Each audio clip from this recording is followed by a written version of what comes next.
Assalamualaikum, salam sejahtera, Cikgu Nan kembali lagi. Pada kali ini, Cikgu akan membincangkan berkenaan dengan sistem persamaan. Apakah yang dimaksudkan dengan persamaan linear, dua pemboleh ubah, dan apakah yang dimaksudkan dengan persamaan linear, tiga pemboleh ubah, serta konsep penyelesaian persamaan linear. Sekarang cuba perhatikan persamaan yang cikgu berikan di sini. Persamaan yang pertama ialah y sama dengan mx tambah c. Ini adalah persamaan linear dalam dua sebutan ataupun dua pemboleh ubah. Pemboleh ubah yang terlibat adalah x dan y. Ini adalah persamaan linear yang kedua. Y sama dengan px tambah q. Pemboleh ubah yang terlibat adalah x dan y. Kedua-dua persamaan ini kita katakan sebagai persamaan linear kerana dia melibatkan pemboleh ubah ataupun anunya yang berkuasa satu. Linear bermaksud garis lurus. Oleh sebab itu, kita boleh wakilkan persamaan linear ini di atas satah Charterson. Kedua-dua persamaan linear itu kita boleh pindahkan ke dalam satah Charterson. Ini adalah persamaan yang pertama, y sama dengan mx tambah c. Persamaan linear ini akan membentuk garis lurus dengan lintasan y-nya adalah c. Sementara persamaan yang kedua, y sama dengan px tambah q, akan membentuk satu lagi garis lurus yang mana pintasannya adalah q. So, y sama dengan mx tambah c. C adalah pintasan Y, M adalah keturunan. Apakah yang dimaksudkan dengan penyelesaian persamaan linear? Cikgu cuba kaitkan dengan apa yang kita lihat sebelum ini. Persamaan linear kita boleh wakilkan menggunakan garis lurus. Kedua-dua persamaan kita dah pindahkan ke dalam satah Charterson, ia membentuk garis lurus. Penyelesaian bagi ketaksamaan linear bermaksud nilai X yang memenuhi kehendak kedua-dua persamaan. Oleh yang demikian, kita boleh lihat bahawa nilai yang dimaksudkan adalah nilai bagi titik persilangan antara kedua-dua garis lurus. Ini adalah persamaan yang pertama dan ini adalah garis lurusnya. Ini adalah persamaan yang kedua dan ini adalah garis lurusnya. Apabila kita selesaikan kedua-dua persamaan linear ini, bermaksud kita hendak mencari nilai X yang memenuhi kedua-dua persamaan ini. Maksudnya, dia adalah merupakan nilai X pada titik persilangan di antara dua garis lurus ini. Ini adalah titik persilangan. So, penyelesaiannya adalah nilai X yang terlibat. Persamaan linear juga boleh melibatkan tiga pemboleh ubah. Katakan kita ada AX tambah BY tambah CZ sama dengan D.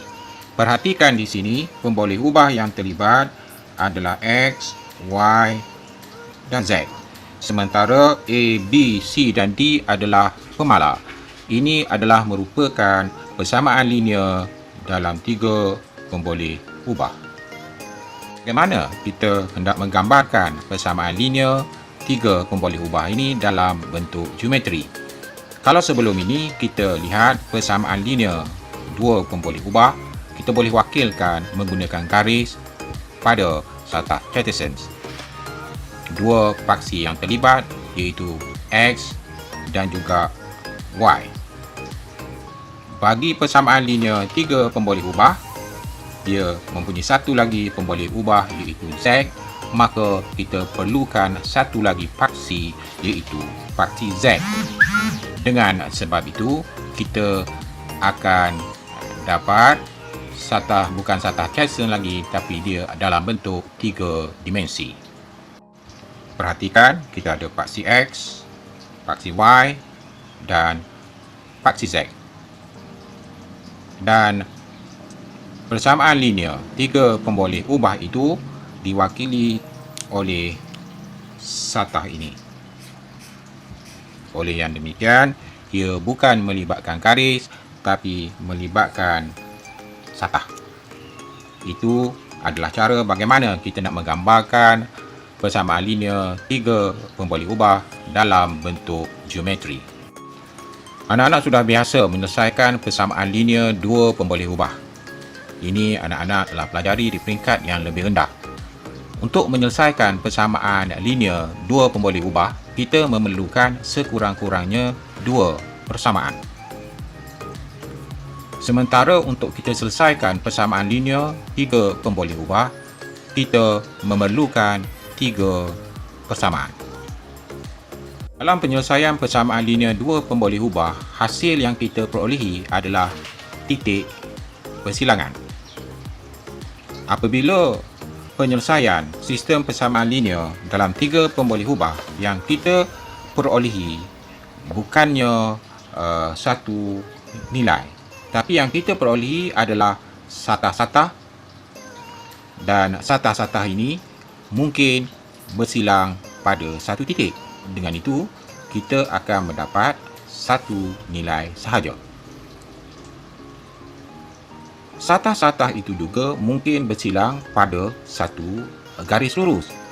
Ini akan memberikan penyelesaian yang tak terhingga. Maknanya nilainya terlalu banyak ataupun infinity. Satu lagi, mungkin tiada penyelesaian. Tiada penyelesaian bermaksud satah-satah tidak bersilang pada mana-mana titik. Sekarang cuba anak-anak perhatikan persamaan linear tiga pemboleh ubah. Yang pertama, AX tambah BY tambah Z sama dengan D. Cikgu wakilkan menggunakan satah ini yang warna hijau. Persamaan yang kedua, EX tambah FY tambah GZ sama dengan H. Cikgu wakilkan menggunakan satah yang berwarna hitam. Sementara persamaan yang ketiga, JX tambah KY tambah LZ sama dengan M, cikgu wakilkan menggunakan satah yang berwarna merah. Jadi ingat, persamaan linear tiga pemboleh ubah yang melibatkan X, Y dan Z, kita boleh wakilkan menggunakan satah pada satah Cartesian tiga dimensi. Penyelesaian bagi persamaan linear tiga pemboleh ubah melibatkan pertindanan antara ketiga-tiga satah yang terlibat. So dalam kes ini, kalau kita perhatikan, ini adalah merupakan titik pertindanan bagi ketiga-tiga satah. Oleh yang demikian, penyelesaiannya adalah melibatkan nilai X bagi titik yang terlibat, nilai Y bagi titik yang terlibat, dan juga nilai Z bagi titik yang terlibat. So, maknanya kita perlu mencari apakah dia nilai X, Y dan Z yang memenuhi ketiga-tiga persamaan linear. Itu adalah konsep berkenaan dengan persamaan linear dua pemboleh ubah, persamaan linear tiga pemboleh ubah dan penyelesaian bagi persamaan linear yang melibatkan dua pemboleh ubah dan tiga pemboleh ubah. Cikgu harap anak-anak boleh faham konsep ini dan cara bagaimana nak menyelesaikan persamaan linear ini kita akan bincangkan dalam video yang akan datang. Jangan takut, jalan terus. Assalamualaikum, salam sejahtera.